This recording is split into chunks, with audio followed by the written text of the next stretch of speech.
যারা দেখতে পাচ্ছে যে তাদের ফলাফল কেমন হবে, ইচ্ছা হচ্ছে নির্বাচনটাকে বানচাল করা বা নির্বাচন হবে না এইসব রিউমার ছড়ানো। গণতান্ত্রিক প্রক্রিয়ায় টিকে থাকতে হলে নির্বাচনে আসতে হবে। আজকে যার জন্ম হয়েছে সে কালকেই একটা ক্ষমতায় যাওয়ার চিন্তা করবে। রাজনীতি তো একদিনের ব্যাপার না। প্রধান উপদেষ্টা কিন্তু রিপিটেডলি আজকেও বলেছেন, ওই দিন মালয়েশিয়ার ইয়েতেও বলেছেন, এবং এটা রিপিটেডলি বলছেন যে আমরা নির্বাচনের দিকে অ্যাপ্রোচ করেছি। ইতিমধ্যেই কিন্তু উনি সেনাবাহিনীর সহযোগিতা, পুলিশ প্রশাসনের সহযোগিতার জন্য ইতিমধ্যে নির্বাচন কমিশনকে নির্দেশ দিয়েছেন। আমরা নির্বাচনের দিকেই যাচ্ছি, কারণ যিনি এই ইন্টারিম গভর্নমেন্টের প্রধান উনি বারংবার এটা বলেছেন। এখন যারা ইন্টারিম গভর্নমেন্টের আছে ওরা নির্বাচিত সরকারের হাতে ক্ষমতা হস্তান্তর করবে, এটাই তো স্বাভাবিক। এখন অন্যরা ব্যাপারটা হচ্ছে কি, যে ধরেন আমি যদি স্টুডেন্ট ছাত্র হিসেবে ভালো না হই আর আমার যদি মনে হয় কালকে আমার এক্সাম আর আমার কালকের পরীক্ষাটা ভালো হবে না, তখন কিন্তু আমি স্বাভাবিকভাবেই চাবো যে কিভাবে এই পরীক্ষাটা পেছানো যায়। যারা দেখতে পাচ্ছে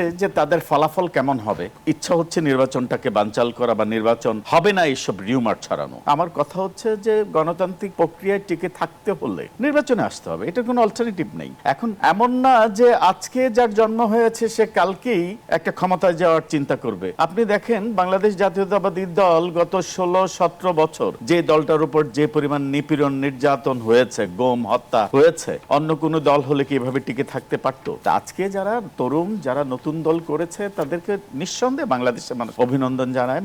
আমার মনে হয় বিএনপি থেকে বারংবার এটা বলা হয়েছে, অভিনন্দন জানায়। ওরা রাজনীতিতে এসছে, রাজনীতি তো একদিনের ব্যাপার না। একদিন কিছুদিন করেই ক্ষমতায় চলে যাবে, সেটাকে রাজনীতি বলে না। সেটা হচ্ছে ক্ষমতা আরোহণের একটা প্রক্রিয়া। রাজনীতিতে করতে হলে আগে রাজনীতিতে টিকে থাকতে হবে সাস্টেনেবল ওয়েতে ইন ফিউচারে। এটা এক সময়, এখন যারা তরুণ নতুন দল ওরাও একটা সময়ে পরিপক্ক দল হতে পারে, কিন্তু এখনই যদি এই চিন্তা থাকে যে না আমরা এখন দল হয়েছি, এখনই আমরা কিভাবে ক্ষমতায় যাব, এখন নির্বাচন হলে হয়তো বিএনপি ক্ষমতায় চলে আসবে। বিএনপি কিন্তু একবারও বলেনি যে আমরা ক্ষমতায় যেতে চাই। বিএনপি একটা কথাই স্পষ্টত বলেছে, শুরু থেকে আমরা নির্বাচন চাই। এখন নির্বাচন ফ্রি ফেয়ার ইলেকশনের মাধ্যমে যেই নির্বাচিত হয়, সেটা XYZ যে কোনো দল হয়। আমি বিএনপির কোনো দায়িত্বশীল নেতা থেকে এ পর্যন্ত এটা বলতে শুনিনি যে আমরা ক্ষমতায় যেতে চাই। একটাই বলেছে আমরা নির্বাচন চাই। এবং গত 16-17 বছর কিন্তু আপনি একই কথা শুনেছেন। আপনি দেখেন বিএনপির আপসহীন নেত্রী, যিনি তার পুরো জীবনটাকেই দিয়ে দিয়েছেন এই গণতন্ত্রের পুনরুদ্ধারের জন্য, উনিও কিন্তু এই একটা কথাই বলেছেন যে আমরা ফ্রি এবং ফেয়ার ইলেকশন চাই।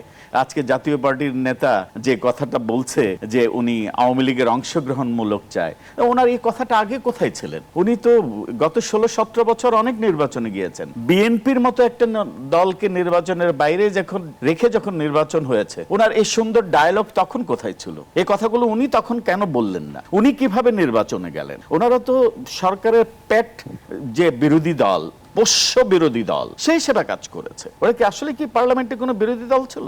বিরোধী দল তো ছিল না। বিরোধী দল হিসাবে দায়িত্ব পালন করেনি। এখন কেন কথা বলছে? ইনক্লুসিভ কথাটা গত 16-17 বছর কোথায় ছিল?